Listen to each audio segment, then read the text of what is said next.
पुरानी नियम का सर्वेक्षण, उसका 5वां सत्र और दूसरा क्लास। यह है यहेजकेल। इसका मतलब होता है परमेश्वर का सामर्थ या परमेश्वर सामर्थी बनाता है। और एक बात जो मैं यहेजकेल के बारे में आगे चल करके कहना चाहता हूँ वो यह है, मेरे ख्याल से पुराने नियम के सभी किताब में अ, सभी लेखक, वही एकमात्र ऐसा लेखक है जिसने इस बात पर जोर दिया कि एक व्यक्ति के पाप के लिए वो व्यक्ति खुद ही जिम्मेदार है, कोई और नहीं है, और ऐसा किसी और लेखकों ने नहीं किया। लेकिन वो इस बात को सामने लाया कि प्रत्येक व्यक्ति वो व्यक्तिगत तौर से खुद ही जिम्मेदार है, किसी और को दोष देने की आवश्यकता नहीं। और जैसे हम यहेजकेल की पुस्तक में आगे बढ़ते हैं, वो बेबीलोन में भविष्यवाणी करता है अपने सेवकाई के पूरे जीवन काल में, जो यरूशलेम के विनाश के 7 साल पहले ही आरंभ हुआ था और उसके विनाश के 15 साल बाद तक चला। ठीक यशायाह के समान ही उसका संदेश भी विनाश और उसके बाद संतावना के विषय में था। यहेजकेल की किताब की जो मुख्य विचार है वो यह है कि यरूशलेम का विनाश, और इस घटना के पूर्व उसका मुख्य विषय यह था कि लोग मन फिर आए, वे सारे लोग जो अपने जीवन में निश्चिंत हैं, और उन्हें चेतावनी दे कि वे जो मिस्रियों की सहायता और बेबीलोन के बातों पर वे जुड़े हुए हैं, वे जल्द ही अब समाप्त होने पर हैं। और उन्हें इस बात से आश्वस्त करता है कि उस शहर का और वहां के मंदिर का विनाश अब बहुत ही निकट है, और यह घटना के पूर्व की बात है। और इस घटना के पश्चात उसका मुख्य ध्यान ये था कि यहूदियों को वो संतावना दे उन भविष्य के छुटकारा और उनकी ही जमीन पर उनकी पुनर्स्थापना के प्रतिज्ञाओं के द्वारा, और उन्हें उत्साहित करे भविष्य में आने वाले आशीषों के द्वारा। यदि हम पूरे यहेजकेल का सारांश बताएं तो ऐसा कह सकते हैं, इज़राइल से परमेश्वर की महिमा का अलग होना और परमेश्वर के न्याय का आना, परमेश्वर की महिमा का वापस लौट आना और भविष्य में उसका पुनर्स्थापन। और इसलिए वो पहले भविष्यवाणी करता है इस घटना के पूर्व और इसके बाद, और अलग अलग संदेशों को लेकर के आता है समय की जैसी मांग रही उस समय में। यहेजकेल भी यिर्मयाह के समान एक भविष्यवक्ता और याजक दोनों था। यहेजकेल भी राजा यहोयाकीम के साथ बंदी बना लिया गया था नबूकदनेस्सर राजा द्वारा, यरूशलेम के विनाश के लगभग 10 वर्ष पूर्व। और हमें यह बताया गया कि उसने अपना घर तलबी में बनाया जो बेबीलोन में है। वहां पर वो बंदियों के साथ में सेवा किया करता था, लेकिन उन्होंने उसका इनकार किया और वचनों को ग्रहण नहीं किया, और अपनी झूठी आशाओं की ओर लगे रहे कि वे जल्दी लौट जाएंगे। और परंपरा हमें इस बात को बताती है कि वो एक बंधुआ व्यक्ति के द्वारा मारा गया, जिसे उसने व्यभिचार के लिए फटकार लगाई थी। और इसका जो समय काल वो 21 से 22 वर्ष का है, लगभग 595 से 574 ईसा पूर्व। और पहले अध्याय में हमारा परिचय यहेजकेल और उसकी बुलाहट से होता है। और इस पहले अध्याय में यशायाह के समान ही वो एक दर्शन देखता है जो उसकी बुलाहट के पहले परमेश्वर के महिमा का दर्शन था। और यहाँ पर जिस जीवित प्राणी का जिक्र किया गया है आ, वे वे शेराफीम है, और वे सब एक स्वर्गीय प्राणी हैं, और उनकी सेवकाई हमें इस प्रकार से दिखाई पड़ती है कि वे परमेश्वर की पवित्रता को बनाए रखते हैं और उसकी महिमा करते हैं, परमेश्वर की पवित्रता का बखान करते हैं। आइए यहाँ अध्याय 1 में हम कुछ एक वचनों को देखें। यहाँ लिखा है, 30वें वर्ष के चौथे महीने के 5वें दिन में मैं बंदियों के बीच कबार नदी के तट पर था, तब स्वर्ग खुल गया और मैंने परमेश्वर का दर्शन पाया। और चौथा वचन, जब मैं देखने लगा तो क्या देखता हूं कि उत्तर दिशा से बड़ी घटा और लहराती हुई आग सहित बड़ी आंधी आ रही है, और घटा के चारों ओर प्रकाश और आग के बीचों बीच झलकाया हुआ पीतल का सा कुछ दिखाई देता है। और उसके बीच से 4 जीवधारी पशु निकले और उनका स्वरूप मनुष्य का सा था। उनका रूप मनुष्य का सा था और हर एक के 4-4 मुख थे और हर एक के 4 पंख थे और उनके पांव सीधे थे। उनके पांव के तलवे बछड़ों के खुरों के से थे और वे झलकाए हुए पीतल के समान चमकते थे। उनके चारों पंखों के नीचे मनुष्य के से हाथ थे। उन चारों के पंख, उनके पंख एक दूसरे से परस्पर मिले हुए थे। उनके पंख एक दूसरे से परस्पर जुड़े हुए थे, वे कहीं मुड़ते नहीं थे, सभी एक साथ सीधे चलते थे। उनके सामने के मुखों का रूप मनुष्य का सा था और उन चारों के दाहिने ओर का मुख सिंह के से, बाईं ओर का मुख बैल के समान था और चारों के पीछे का मुख उकाब पक्षी के समान। उनके चेहरे ऐसे ही थे, उनके मुख और पंख ऊपर की ओर अलग अलग थे। हर एक जीवधारी के 2-2 पंख थे, दोनों एक दूसरे से मिले हुए थे और 2 पंखों से उनके शरीर ढका हुआ था। वे सभी सीधे अपने अपने सामने ही चलते थे जिधर आत्मा जाना चाहता था और चलते समय मुड़ते नहीं थे। जीवधारियों के रूप अंगारों और जलती हुई मसालों के समान दिखाई देते थे और वो आग जीवधारियों के बीच इधर उधर चलती फिरती और बड़ी प्रकाश देती रही और उस आग से बिजली निकलती थी। जीवधारियों का चलना और फिरना बिजली का सा था। जब मैं जीवधारियों को देख ही रहा था तो क्या देखा कि भूमि पर उनके पास चारों मुखों की गिनती के अनुसार एक एक पहिया था। पहियों का रूप और बनावट फिरोज की सी थी और चारों का एक ही रूप था। और वो बस और इन सारी बातों की वो व्याख्या करता है और 28वें पद में वो इन सारी बातों को सारांशित करता है। जैसे वर्षा के दिन में बादल में धनुष दिखाई पड़ता है, वैसे ही चारों ओर का प्रकाश दिखाई देता था। यहोवा के तेज का रूप ऐसा ही था।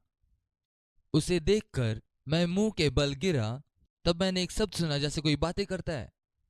इसलिए हम देखते हैं, यहां पर हम इस बात को देख पाते हैं, यह कितनी ही समान बात है कि जिस प्रकार का दर्शन यशायाह को प्राप्त हुआ, उसके परमेश्वर के द्वारा बुलाए जाने के पहले जो दर्शन प्राप्त हुआ और कहा, हे मनुष्य की संतान, अपने पांव के बल खड़ा हो और मैं तुझसे बातें करूंगा। जैसे ही उसने मुझसे ये कहा, त्यों ही आत्मा ने मुझ में समाकर मुझे पांव के बल में खड़ा कर दिया। उसने मुझसे कहा, हे मनुष्य की संतान, मैंने तुझे इस्राएल जाति पर इसलिए भेजा है, अर्थात बलवा करने वाली जाति के पास भेजता हूं, जिन्होंने मेरे विरुद्ध में बलवा किया है, आज के दिन तक मेरे विरुद्ध अपराध करते हैं। इसलिए उसका जो कार्य था, जैसे यशायाह था, और उसका संदेश उन अनाज्ञाकारी लोगों के प्रति दोष के रूप में था। और इसी प्रकार से आगे बढ़ता है और वो उन सारी बातों को कहता है। उसके साथ अपने बुलाहट, अपने संदेश को वो बांटता है और वचन 7 कहता है, तो उनसे मेरी बातों को कहना, इसलिए चाहे वे सुने या ना सुने तो भी तू मेरे वचन उनसे कहना, वे तो बड़े विद्रोही हैं। परंतु हे मनुष्य के संतान, जो मैं तुझसे कहता हूं उसे सुन ले, उस विद्रोही घराने के समान विद्रोही ना बनना, जो तुझे देता हूं खा ले। तब मैंने दृष्टि की और क्या देखा, मेरी ओर एक हाथ बढ़ा हुआ है और उसमें एक पुस्तक है। उसको उसने मेरे सामने खोलकर फैलाया और वह दोनों ओर लिखी हुई थी। जो उसमें लिखा था वे विलाप, शोक और दुख भरे वचन थे। तब उसने मुझसे कहा, हे मनुष्य के संतान, जो तुझे मिला है उसे खा ले, अर्थात इस पुस्तक को खा और इस्राएल के घराने से बातें कर। इसलिए मैंने मुंह खोला और उसने वो पुस्तक मुझे खिला दी। तब उसने मुझसे कहा, हे मनुष्य के संतान, यह पुस्तक जो मैं तुझे देता हूं उसे पचा ले और अपनी अतड़ियों में भर ले। अतः मैंने उसे खा ली और मेरे मुंह में वह मधु के तुल्य मीठी लगी। फिर उसने मुझसे कहा, हे मनुष्य के संतान, तो इस्राएल के घराने के पास जाकर उनको मेरा वचन सुना, क्योंकि तू किसी अनोखी बोली या कठिन भाषा वाली जाति के पास नहीं भेजा जाता है, परंतु इजरायली के घराने के पास भेजा जाता है। अनोखी बोली या कठिन भाषा वाले बहुत सी जातियों के पास जो तेरा वचन समझ ना सके तू नहीं भेजा जाता। निसंदेह यदि मैं तुझे ऐसों के पास भेजता तो वो तेरी सुनते, परंतु इजराइल के घराने तेरे सुनने से इनकार करेंगे, क्योंकि इजराइल का सारा घराना ढीठ और कठोर मन का है। देख, मैं तेरे मुख को उनके मुख के सामने और तेरे माथे को उनके माथे के सामने ढीठ कर देता हूँ। मैं तेरे माथे को हीरे के तुल्य कड़ा कर देता हूँ, जो चकमक पत्थर से भी कड़ा होता है। इसलिए तू उनसे ना डरना, क्योंकि वे विरोधी घराने के हैं, इसलिए वह उसे लगातार निर्देशित करता है कि उसे वहां पर क्या कहना है। और मूल रूप से वह उन्हें यहाँ यह कहता है इन वचनों में कि वो पहरुआ करके बुलाया गया है इज़राइल के घराने के ऊपर, कि उनके ऊपर वो चेतावनी कहे उनके परमेश्वर के प्रति निश्चिंत स्वभाव के लिए। हे मनुष्य के संतान, मैंने तुझे इज़राइल के ऊपर पहरुआ नियुक्त किया है कि तू मेरे मुंह की बात सुनकर उन्हें मेरी ओर से चिताना।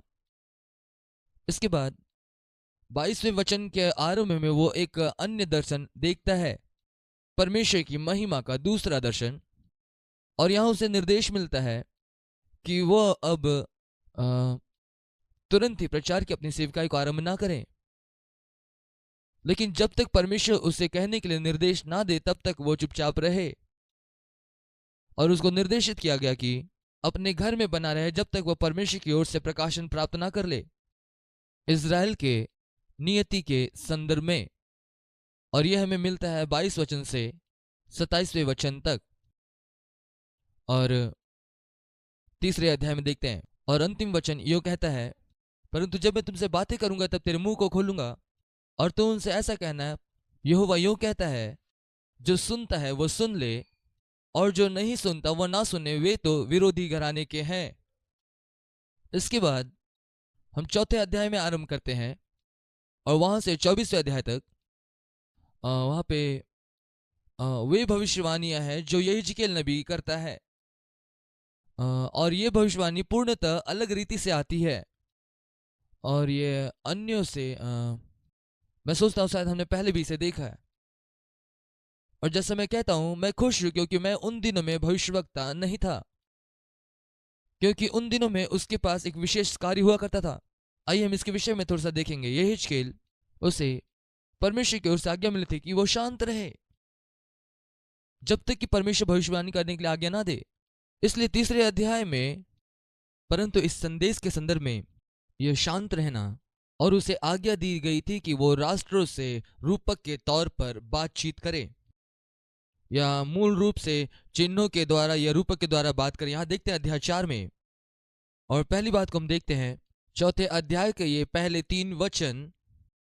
और उसे एक ईंट लेने के लिए कहा गया और एक लोहे की थाली, और उसके द्वारा उसने प्रदर्शित किया कि किस प्रकार यरूशलेम बंदी बनाया जाएगा। अब यहां पर आप देखें, हे मनुष्य के संतान, और उसे अपने सामने रखकर उस पर नगर का अर्थात यरूशलेम का चित्र खींच, तब उसे घेर अर्थात उसके विरुद्ध एक किला बना और उसके सामने दमदमा बांध और उसके चारों ओर छावनी डाल और उसके चारों ओर युद्ध का यंत्र लगा।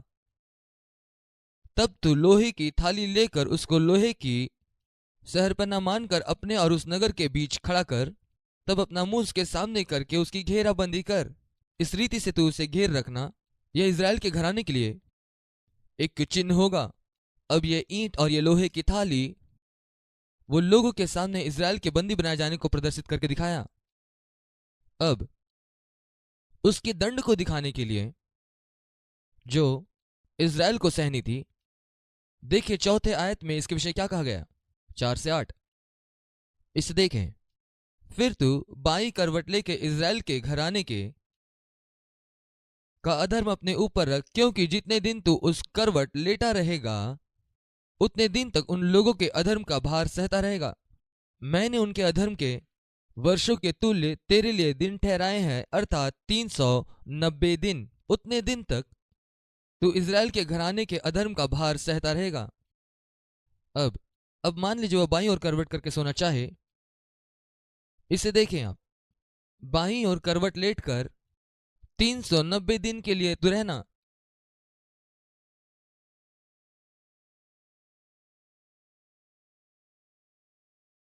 आप में से कितने लोग पुराने नियम के भविष्यवक्ता होना चाहते हैं? इसके बाद देखिए वो क्या करने के लिए कहता है। जब ये पूरा हो जाए तो दाईं ओर करवट करके लेट, 40 दिन तक यहूदा के घराने का भार सह लेना। मैंने 1 वर्ष के लिए 1 दिन ठहराया है। सो इस बात को दिखाने के लिए इज़राइल 390 दिन तक अपने दंड को सहता रहेगा, और यहूदा का जो दंड हो वो 40 वर्ष का होगा। इसके लिए यहेजकेल को एक ओर करवट करना होगा, फिर दूसरी ओर।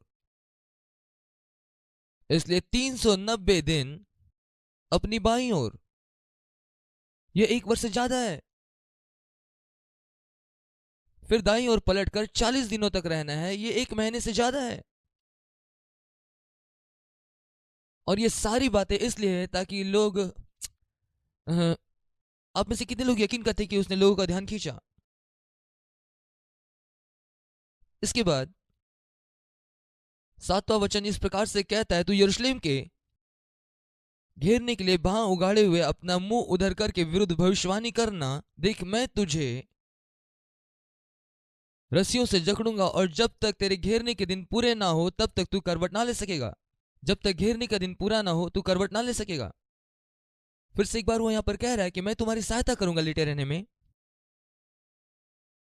390 दिन एक और दूसरी ओर 40 दिन तक के लिए।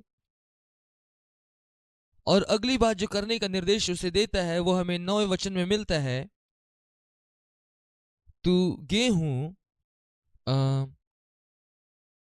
माफ कीजिएगा, जौ, सेम, मसूर, बाजरा और कठिया गेहूं लेकर उसे रखना, एक बर्तन में रखना और रोटी बनाया करना।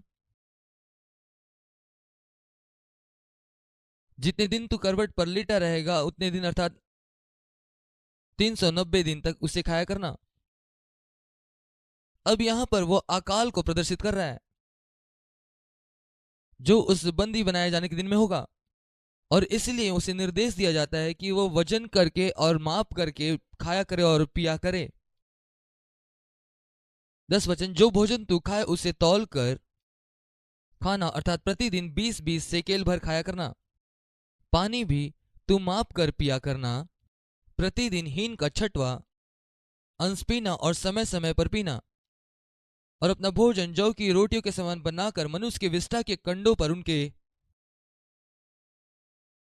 देखते बनाया करना।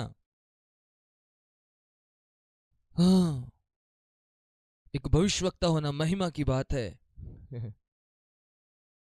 फिर यहोवा ने कहा, इसी प्रकार से इजराइल की उन जातियों के बीच अपनी रोटी अशुद्धता से खाया करना जहां मैं उन्हें जबरन पहुंचाऊंगा। तब मैंने कहा, हाय यहोवा परमेश्वर, देख, मेरा मन कभी अशुद्ध नहीं हुआ और ना ही मैंने बचपन से लेकर अब तक अपनी मृत्यु से मरे हुए व फाड़े हुए पशु का मांस नहीं खाया, और ना किसी प्रकार का घिनौना मांस मेरे मुंह में कभी गया है। तब उसने मुझसे कहा, देख, मैंने तेरे लिए मनुष्य की विष्ठा के बदले गोबर ठहराया है और उसी से तू रोटी बनाना। धन्यवाद प्रभु। वास्तव में इस बात के लिए बधाई। फिर उसने मुझसे कहा, है मनुष्य के संतान, देख, मैं यरूशलेम में अन्न रूपी आधार को दूर करूंगा, इसलिए वहां के लोग तौल तौल कर रोटी खाया करेंगे और माप कर पानी पिएंगे। इससे उन्हें रोटी और पानी की घटी होगी और वे घबराएंगे और अपने अधर में फंसे हुए सूख जाएंगे। अन्य शब्दों में वो भविष्यवाणी कर रहा है कि अकाल होगा। इसके बाद 5वें अध्याय में अब वो एक, हे मनुष्य की संतान, एक पैनी तलवार ले और उसे नाई की उस्तरी के समान काम लाकर अपने सिर और दाढ़ी के बाल मुड़ डाल। तब तौलने का कांटा लेकर बालों का भाग कर इस बाल काटने के चिन्ह द्वारा वो इस बात को दर्शाता है, वह इज़राइल के लोगों के विनाश को चित्रित कर रहा है जो कि अकाल के द्वारा होगा और तलवार के द्वारा होगा। वे घात किए जाएंगे। और वो कहता है कि उसमें से एक भाग को वो आग से जलाना और इस प्रकार से आदि इत्यादि। ऐसा लगता है शायद परमेश्वर इस भविष्यवक्ता को नहीं चाहता है, लेकिन ये जो भविष्यवक्ता है आज्ञा मानता है। इसके बाद 6 और 7वें अध्याय में वहां पर संदेशों का एक श्रृंखला है जो वहां के लोगों और वहां की भूमि के ऊपर परमेश्वर का न्याय और विनाश की घोषणा करता है। और हम इन सारी बातों को गहराई से नहीं देख सकते हैं। 8वें अध्याय से 11वें अध्याय तक में वो दूसरा दर्शन देखता है। यहां पर में वो एक अन्य दर्शन देखता है जो यरूशलेम के विनाश का है। अध्याय 8 में उसने वे सारे कारण बताए कि क्यों यह विनाश आ रहा है। 10वां वचन, अतः मैंने भीतर जाकर देखा कि चारों ओर दीवार पर जाति जाति के रेंगने वाले जंतु और घृणित पशुओं और इज़राइल के घराने के सब मूर्तों के चित्र खींचे हुए हैं। सबकी मूर्त के चित्र दीवार पर खींचे हुए हैं। इसलिए अब यहां देखें कि क्या हो रहा है। पहली बात, इस विनाश का जो कारण है, सबसे पहली बात जो कहा गया है, वहां पर पशुओं की पूजा हो रही है जिसे वे मिस्र से निकाल कर ले आए हैं। इसके बाद 14 आयत, तब वह मुझे यहोवा के भवन के उस फाटक के पास ले आया जो उत्तर की ओर था, और वहां स्त्रियां बैठी हुई तैमूज के लिए रो रही थी। और यह जो है, यदि आप थोड़ा सा खोज करें और अध्ययन करें तो आप इस बात को पाएंगे कि ये कुल मिलाकर अनैतिकता की बात हो रही है जब वे इस तैमूज की आराधना करते हैं। और उसके बाद 16वां आयत, तब वह मुझे यहोवा के भवन के भीतरी आंगन में ले गया, और वहां यहोवा के भवन के द्वार के पास ओसारे और वेदी के बीच कोई 25 पुरुष अपनी पीठ यहोवा के भवन की ओर और अपने मुख पूर्व की ओर किए हुए थे, और पूर्व दिशा की ओर सूर्य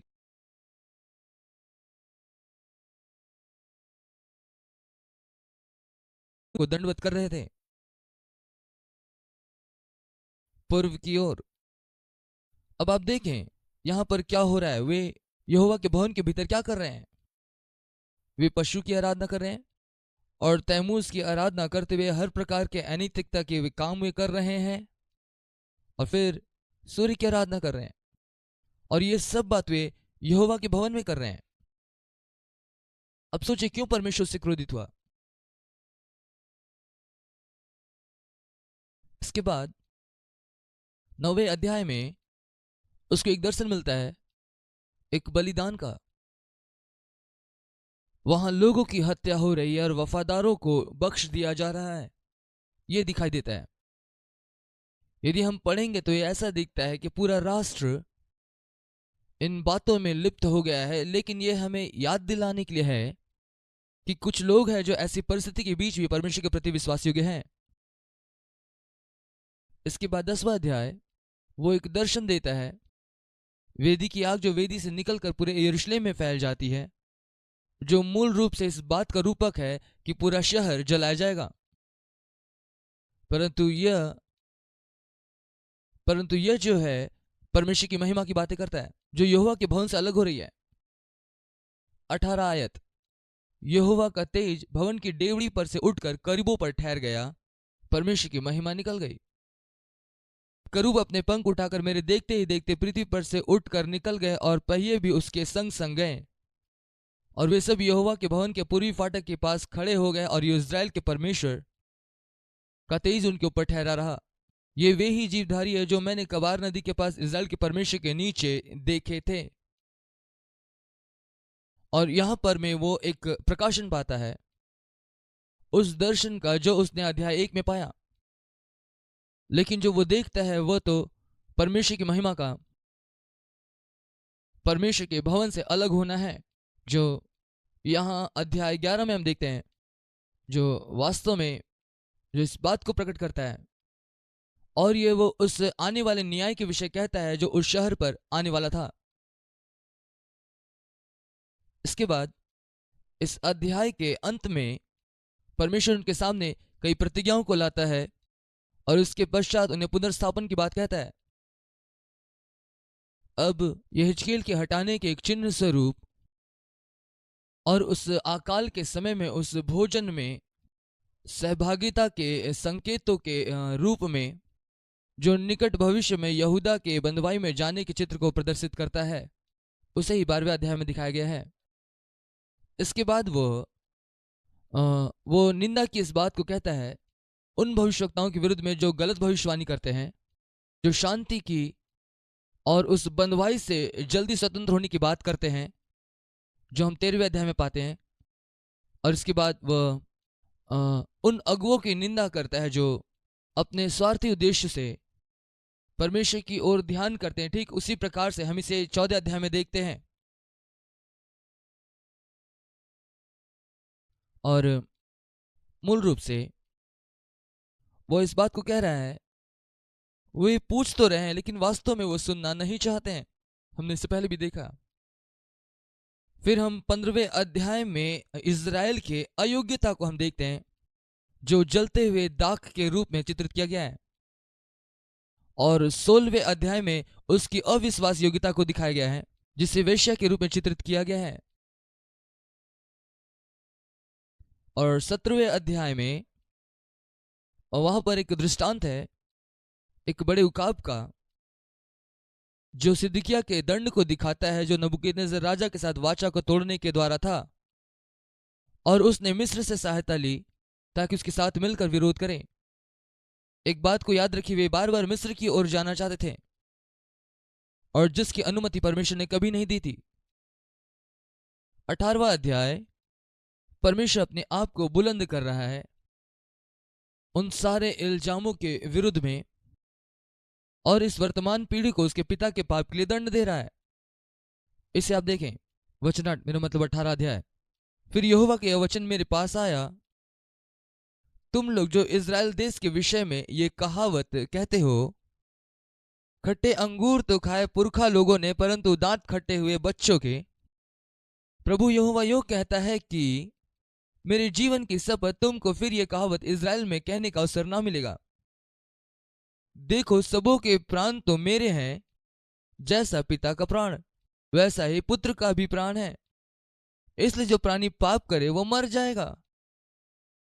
जो कोई धर्मी हो और न्याय और धर्म के काम करे, और ना तो पहाड़ों की पूजा स्थलों पर भोजन किया हो, और ना इज़राइल के घरानों की मूर्ति की ओर आंखें उठे, और ना पराई स्त्री को बिगाड़ा हो, और ना ऋतुमती के पास गया हो, और ना किसी को अंधेर किया हो, वरन ऋणी को उसका बंधक लौटा दी हो, ना किसी को लूटा हो, वरन भूखे को अपनी रोटी दी और नंगे को अपना कपड़ा उड़ाया हो, ना ब्याज पर रुपया दिया हो, ना रुपए की बढ़ती ली हो, और अपना हाथ कुटिल काम से रोका हो, मनुष्य के बीच सच्चाई के साथ में वो न्याय किया हो, और मेरी विधियों पर चलता और मेरे नियमों को मानता वो सच्चाई से काम किया हो, ऐसा मनुष्य धर्मी वो निश्चय जीवित रहेगा।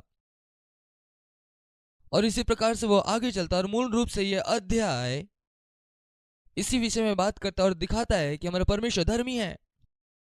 लेकिन इस समय में जिस विषय को हमको बनाना है वो बिंदु यह है कि, और जैसा हम देख रहे हैं, यह पाठ, इस पाठ में वो शिक्षा या सबक है जो आज के दिन के लिए भी उपयुक्त है, और ये कुछ शीर्षक के अंतर्गत आता है, और लोग कहते हैं कि हाँ ये ठीक है, ये ठीक है, मैंने इसे पहले भी सुना है। लेकिन ये बात बहुत ही स्पष्ट है, और बहुत सारे स्थानों में इस प्रकार से सिखाया जाता है इस शिक्षा को, जिसे कहा जाता है वंशानुगत श्राप। हो सकता है आप में से कुछ लोगों ने ये सुना हो, और हो सकता है इस प्रकार की सेवा आप लोगों के बीच में की गई हो वंशानुगत श्राप के संदर्भ में। लेकिन मैं चाहता हूं कि आप देखें, परमेश्वर इस पुराने वाचा में भी बहुत स्पष्ट करता है, जहां पर वो कहता है कि क्यों, और मैं इसे फिर से पढ़ने जा रहा हूं। वो कहता है, तुम इज़राइल के संदर्भ में ये कहावत क्यों कहा करते हो। अब ये पहले की बात है, यदि आप याद करेंगे, ये पहले पुराने नियम की बात है। ये कुछ ऐसी बातें थी जो उस समय में लगातार हो रही थी। पिता का पाप उनके बच्चे और उनके बच्चों उनके बच्चों पर आता था। और हम देखते हैं यिर्मयाह और यिजकीएल दोनों ही सामने आते हैं और कहते हैं कि ये कहावत अब और इस्तेमाल ना की जाएगी। और आगे चलकर के इसकी व्याख्या करता है, इसका कारण यह है, हर एक मनुष्य अपने व्यक्तिगत जीवन का खुद जवाबदेह है। अब इस बात की आवश्यकता नहीं कि आप अपने पिता की गुनाहों का बोझ उठाएं, या आपके दादाजी का, या आपके परदादाजी का। और हमें इस बात को पहचानना है कि परमेश्वर हमें व्यक्तिगत तौर से देखता है, एक व्यक्ति के रूप में, और जिन बातों को हम कर रहे हैं, हम उन्हीं बातों के प्रति जवाबदेह हैं, ना कि किसी और के। कुछ वर्षों पहले यह बहुत ही हास्यास्पद था, इन वक्तव्यों को कहना, और लोग चाहते थे कि कलीसिया में जाकर के सारे काले लोगों से माफी मांगी जाए उनकी गुलामी के लिए। क्या आपको पता है, मैं उस गुलामी का भाग नहीं था, और ना ही आप। और इसके बाद वे चाहते थे कि हम जाकर के सारे भारतीयों के सामने पश्चाताप करें और उनसे क्षमा मांगे। मैं उस समय वहां नहीं था। और वे लगातार इस प्रकार की मूर्खतापूर्ण बातों को बताते और कहते कि इसके द्वारा तुम्हारे वंशानुगत श्राप होगा, कुछ ऐसा जो पीढ़ी से पीढ़ी तक प्रभाव डालती है। लेकिन मैं चाहता हूं कि आप जाने कि वचन इस बात में बहुत स्पष्ट है कि वो तो अब और स्थापित नहीं है। अब ये बातें पुराने नियम में ही अस्तित्व में नहीं रही तो ये हास्यास्पद नहीं होगा जब उसे हम नए नियम में करें और इसे नए नियम के अंतर्गत इस्तेमाल करें। जब बाइबल कहती है कि हर एक वो व्यक्ति जो मसीह में है वो मसीह में एक नई सृष्टि है, किस प्रकार से यह नई सृष्टि किस रीति से उस बात के लिए जिम्मेदार हो सकती है जिस समय वो था ही नहीं। इसलिए हमें चाहिए कि हम इस बात को जाने। यदि कोई हमारे ऊपर इस बातों को डालता है, आपको चाहिए कि बस उन्हें वचन पढ़ के सुना दे और उनसे कहे कि परमेश्वर कहता है। यहां तक कि पुराने नियम के आरंभ में भी हर एक व्यक्ति अपने जीवन का जवाब दे खुद है, वो अपने पाप का जवाब दे है, ना कि दूसरों का। आप यदि कुछ बातों को करें, मैं उसका जवाब दे नहीं होऊंगा और आप मेरे किए हुए बातों का जवाब दे नहीं होंगे। हम दोनों एक दूसरे के कामों के प्रति जवाब दे नहीं हो सकते और ये बहुत ही स्पष्ट है। और जैसा मैं कहता हूं, ये पुराने नियम में जब इतना स्पष्ट है और निश्चित तौर पर नए वाचा में भी कोई विवाद नहीं होना चाहिए, जबकि हम मसीह में नए सृष्टि बन जाते हैं और ये सारी बातें। और आप जानते हैं एक बात उन लोगों के लिए जो वंशानुगत श्राप के विषय में प्रचार करते हैं, और निश्चय उसके साथ ये लगातार चलने वाली प्रक्रिया है, क्योंकि वह कहीं ना कहीं अपने इतिहास में किसी प्रकार की बात उसे उलझ करके श्राप में पड़ते हैं। इसलिए हमेशा आपको किसी ना किसी के ऊपर निर्भर रहना होगा कि आप उस श्राप से छुटकारा पाएं, यदि ये लगातार चलने वाली प्रक्रिया हुई तो। इसलिए आइए हम इस बात को पहचाने, निश्चित तौर पर हम मसीह में नई सृष्टि हैं और ये सारी बातें हमारे ऊपर लागू नहीं होती और हमें अपने समय खराब करने की आवश्यकता नहीं कि वापस जाकर उन सारी पुरानी बातों को खोद निकालें। ये मात्र एक तरीका है जिसके द्वारा शैतान हमें अलग खींच लेता है कि हम प्रभु पर ध्यान लगाने के बजाय अपने ऊपर ध्यान लगा कर रखें और भूतकाल की इन सारी बातों को हम खोद करके निकालें कि आप अपने दादाजी दादी जी के आप उन सारे कामों को आप खोद करके निकालें कि कहीं उनके वजह से आप इन सारे दुखों को तो नहीं झेल रहे हैं। और यह जो मैं विश्वास करता हूं और मैं इस बात को बहुत स्पष्टता से कहता हूं क्योंकि मैंने देखा बहुत लोग इस प्रकार की बातों में लेकर अपने जीवन को बर्बाद किए। ठीक है, 19वां अध्याय मूल रूप से यह दाऊद के घराने के पतन का शोक व्यक्त करता है। अध्याय 20 यह इज़राइल के इतिहास का पुनरावलोकन है और उसके अविश्वास का उदाहरण प्रस्तुत करता है। इसके बावजूद भी परमेश्वर उनके लिए विश्वासियों को बना रहता है और उन्हें वह अपनी विश्वास योग्यता सिखाता है। उनके भविष्य में उनके पुनर्स्थापन का वह आश्वासन देता है जो भी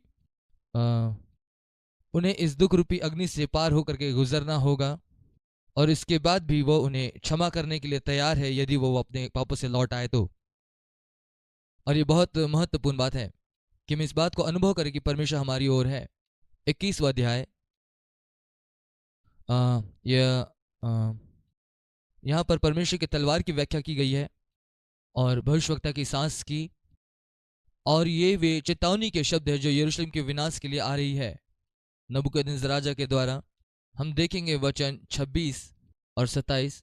तेरे विषय में परमेश्वर यहोवा यूं कहता है, अपनी पगड़ी उतार और अपना मुकुट भी उतार दे, वह ज्यों के त्यों नहीं रहने का। जो नीचा है उसे ऊंचा कर, जो ऊंचा उसे नीचा कर। मैं उसको उलट पुलट कर दूंगा, जब तक उसका अधिकारी ना आए तब मैं उसे दे दूंगा। इसके बाद 22वां अध्याय, यहां पर यरूशलेम की पाप की गणना की गई है जो उसके ऊपर में धधकती आग के भट्टे को लाता है, जो उसे शुद्ध करेगा, जो उसके शुद्धिकरण के लिए होगा। और वहां पर एक सूची दी गई है जो उसने किया अब तक। उन सारी बातों को नहीं देखेंगे और उन सारी बातों को हम लोग नहीं पढ़ेंगे, और जो कुछ उन्होंने किया उसकी एक सूची दी गई है जिन बातों में वे लिप्त रहे। 23वां अध्याय दो स्त्रियों के विषय में बातें करता है, अहोला और अहोलिबा। और ये दो स्त्री जो विश्वासहीन और वेश्या थी, और यह एक तरह से इज़राइल और यहूदा के रूपक के रूप में है जिन्होंने धर्म त्याग दिया, और उसका अंतिम परिणाम क्या होगा उनके कामों का, और उनके ऊपर परमेश्वर के न्याय की बातों को करता है। इन दोनों बहनों के ऊपर जो वास्तव में इज़राइल और यहूदा को चित्रित करता है। और 24वां अध्याय, इसका प्रथम 4 वचन, यरूशलेम की तुलना एक उबलने वाले बर्तन से की गई है और उसके भीतर रहने वाले लोग मांस और हड्डियों के समान, जो उस बर्तन में है उसके समान है, जो बेकार की बातों को उत्पन्न करता है। अम,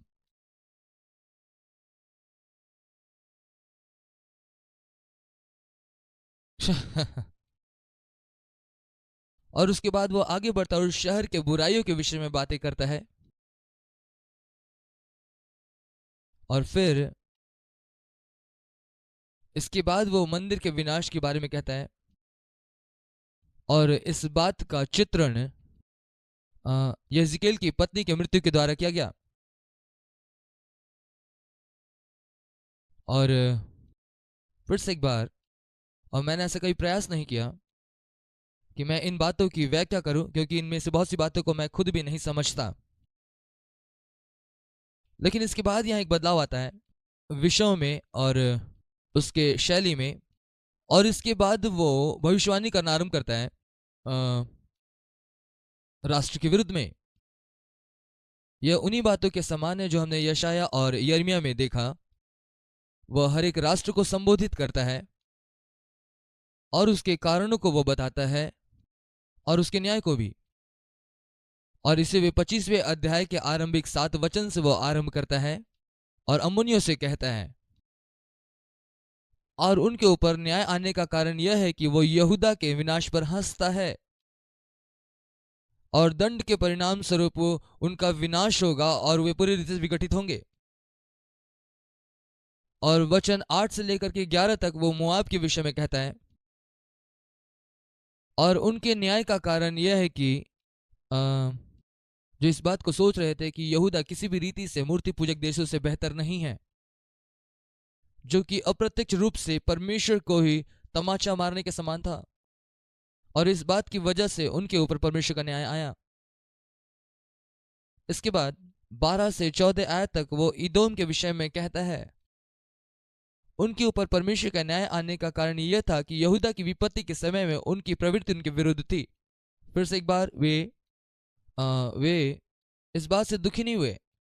उनका न्याय, उनका निर्णय इज़राइल के हाथों प्रतिशोध के रूप में था। फिर 15 से 17 वचन तक फिलिस्तीन के विषय, और फिलिस्तीन के विषय में परमेश्वर यूं कहता है कि वो इसका फायदा उठाते हैं। जब यहूदा पर विपत्ति पड़ती है उसका फायदा उठाकर अपना नफरत उस पर निकालते हैं। वहां विनाश के रूप में उसके ऊपर न्याय आया।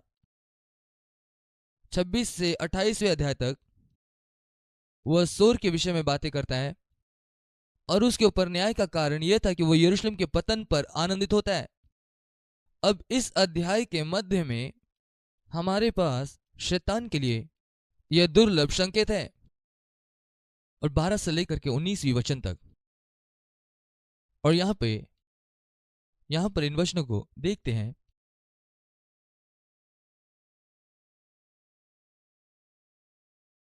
मुझे ढूंढ लेने दीजिए। यहां 28वां अध्याय और उसका 12 से लेकर 19 वचन।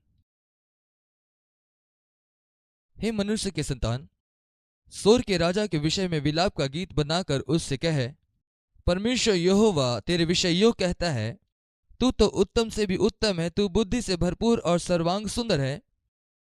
अब ये वो जगह है जहां पर हम इस पहचान को पाते हैं, तू परमेश्वर के अदन नामक बारी में था। ठीक है, एक बार हम जरा सोचें, उत्पत्ति में उस वाटिका में कौन था? परमेश्वर था वहां, आदम था वहां, हवा थी वहां, और कौन था वहां? इसलिए हम यहां देखते हैं जब वो सोर के राजा के विषय में कहता है, इन राष्ट्रों को डांटने के बीच में हमको सोर के राजा को पहचानने की आवश्यकता है।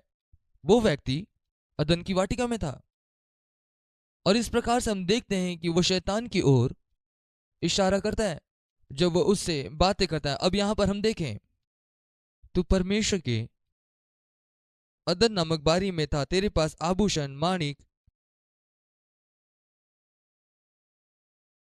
पद्मराग, हीरा, फिरोजा, सुलेमानी मणि, यशब, नीलमणि, मरकद और लाल रंग के सभी भांति भांति के सोने के पहरावे थे। तेरे डफ और बांसुलियां तुझी में बनाई गई थी। जिस दिन तू सिरजा गया था उस दिन वे तैयार की गई थी। तू छाने वाला अभिषिक्त करूब था। मैंने तुझे ऐसा ठहराया था कि तू परमेश्वर के पवित्र पर्वत पर रहता था। तू आग सरीखे चमकने वाले मणियों के बीच चलता फिरता था। जिस दिन से तू सिरजा गया था और जिस दिन तक तूने कुटिलता ना पाई गई, तब तक तू निर्दोष रहा। परंतु लेन देन की बहुतायत के कारण तू उपद्रव से भरकर पापी हो गया। इसी से मैंने तुझे अपवित्र जानकर परमेश्वर के पर्वत से उतारा, और हे छाने वाले करूब, मैंने तुझे आग सरीखे चमकने वाले मणियों के बीच से नष्ट किया है। सुंदरता की वजह से तेरा मन फूल उठा था, और वैभव के कारण तेरी बुद्धि पूर्णतः बिगड़ गई थी। मैंने तुझे भूमि पर पटक दिया और राजाओं के सामने तुझे रखा कि वे तुझको देखें। तेरे अधर्म के कामों की बहुतायत से और तेरे लेन देन की कुटिलता से पवित्र स्थान अपवित्र हो गए। इसलिए मैंने तुझ में ऐसी आग उत्पन्न की जिससे तू भस्म हुआ, और मैंने तुझे सब देखने वालों के सामने भूमि पर से भस्म कर डाला है। सब देखने वालों के सामने देश देश के लोग में से जितने तुझे जानते हैं वे तेरे कारण विस्मित होंगे। तू भय का कारण हुआ है और फिर कभी भी पाया ना जाएगा। अब यहाँ पर हम परमेश्वर की योजना का जरा सा इतिहास देख पाते हैं कि शैतान के प्रति उसकी क्या योजना है, और हम देखते हैं कि इसके परिणाम स्वरूप शैतान के साथ क्या हुआ जब वह अपने मन से अपनी बुद्धि से चलने लगा। और इसके बाद वो आगे चल करके सोर के राजा से यह संबोधित करता है कि तूने यरूशलेम के पतन और यहूदा के पतन के ऊपर में आनंद मनाया है। इस वजह से तेरे ऊपर परमेश्वर का न्याय आएगा और तू पूरी रीति से विनष्ट की जाएगी। इसके बाद 28वें अध्याय का बाकी का वचन 20 से लेकर 24 तक, वहां पर वो सीदोन के विषय में कहता है, और उसके ऊपर न्याय का कारण यह था कि इन्होंने इज़राइल को पाप करने के लिए फुसलाया, और इसका दंड यह था कि वे घात किए जाएंगे। इसके बाद 29वें अध्याय में और 32वें अध्याय तक, इन अध्याय में वो मिस्र देश के विषय में कहता है, और उसके न्याय का कारण यह था कि वह घमंड से चढ़े हुए थे अपने राजा और अपने लोगों के ऊपर। उन्होंने सहायता का वादा किया और इसके बाद सामने नहीं आए, और इसका न्याय घात और बंधुआई के रूप में उनके ऊपर घोषित किया गया, और अन्य राष्ट्रों के द्वारा उनका विनाश होगा, उनकी मूर्तियां नष्ट की जाएगी। इसके बाद 33वें अध्याय के आरंभ में यहां पर हम इज़राइल के पुनर्स्थापन के विषय में बातें सुनते हैं। और यहां पहरुआ यह कहना आरंभ करता है, अब यहां अध्याय 33 को देखे, वो बातें कर सकता है।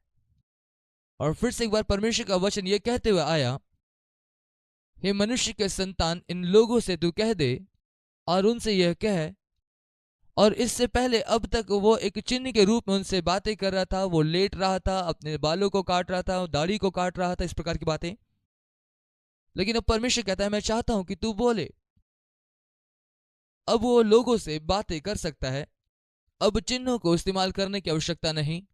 और फिर से एक बार 7वां वचन 33वां अध्याय, हे मनुष्य के संतान, मैंने तुझे इज़राइल के घराने के ऊपर पहरुआ ठहरा दिया है। तू मेरे मुंह के वचन सुनकर उन्हें मेरी ओर से चिता दे और कह दे, यदि मैं दुष्ट से कहूं, हे दुष्ट, तू निश्चय मरेगा, तब यदि तू दुष्ट को उसके मार्ग के विषय ना चिताए तो वह दुष्ट अपने अधर्म में फंसा हुआ मरेगा, परंतु उसके खून का लेखा मैं तुझसे लूंगा। परंतु यदि तू दुष्ट को उसके मार्ग के विषय में चिताए और वह कि वो अपने मार्ग से फिरे, और यदि वो अपने मार्ग से ना फिरे तो वह अधर्म में फंसा हुआ मरेगा, पर तू बचेगा।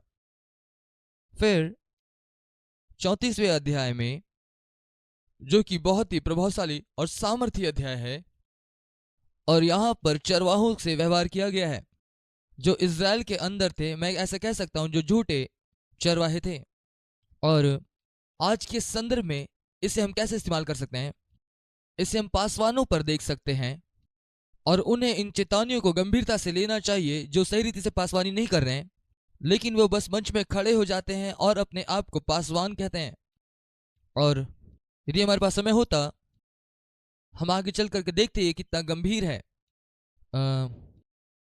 परमेश्वर इसके विषय कितने गंभीरता से लेता है।